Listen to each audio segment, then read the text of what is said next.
Muhammad aka, Vahimaga so'nggi so'z aytib bering aka endi. Shu muammoni ham oxiriga yetaylik. Albatta, vahimada insonlar barbavval, karvalol, glitsin, valerian, ya'ni valeriana ekstrakti shu kabi dorilardan foydalanadi.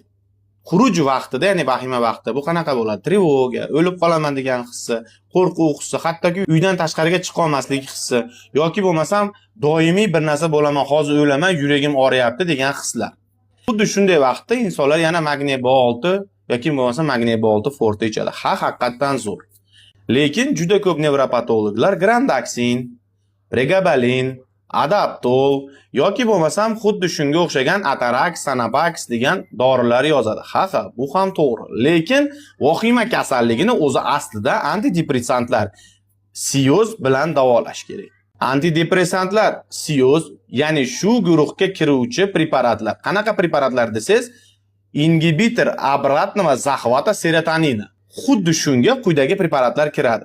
Birinchi preparatning nomi escitalopram. Mana ko'rib turibsiz.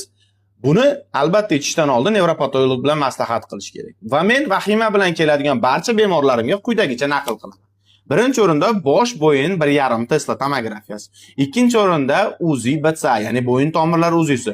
Uchinchi o'rinda UZI shitovidniy железы, ya'ni qalqonsimon bez UZIsi, buqoq UZIsi ham deyiladi. Ana o'shalarda olgan holda, o'shalarda patologik holat chiqmasa, keyin shu dorilarni qo'llash shart. Xo'p, birinchi dorini aytib o'tdimmi? Ko'rdinglar, escitalopram. Ikkinchi aytadigan dorimiz fluoxetin.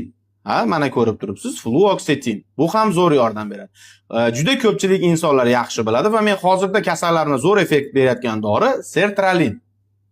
Sertralinda ayniqsa travmalardan keyingi vahimalarda yoki bo'lmasam insonni qattiq qo'rqib ketadi, avariya holat yoki boshqa holat yoki oldida birortasi o'lib qoladi yoki o'lik ko'rgandan keyin qo'rqib ketgandan keyin berilsa maqsadga muvofiq bo'ladi.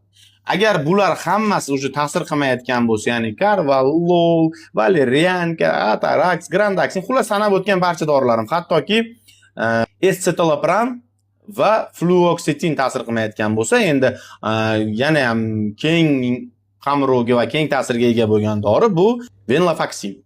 Ha, noto'g'ri eshitmadingiz. Bu inson organizmi uchun vahima, stress, trevoga va shu kabi kasalliklarda juda effekti zo'r. Bu preparatlarni o'z boshimchalik qilib ichish taqiqlanadi. Mana ko'rib turibsizlar, sklet chiqib turibdi X bilan. Sababi bu dorilarga kirgizish bilan chiqarishni faqat shifokor hal qilish kerak. Kimlar hal qiladi? Terapevtlarga borsangiz bo'ladi. Nevropatologlarga borsangiz bo'ladi yoki psixolog, psixiatrlarga borsangiz bo'ladi. O'z boshimchalik qilib bu dorilarni ichsangiz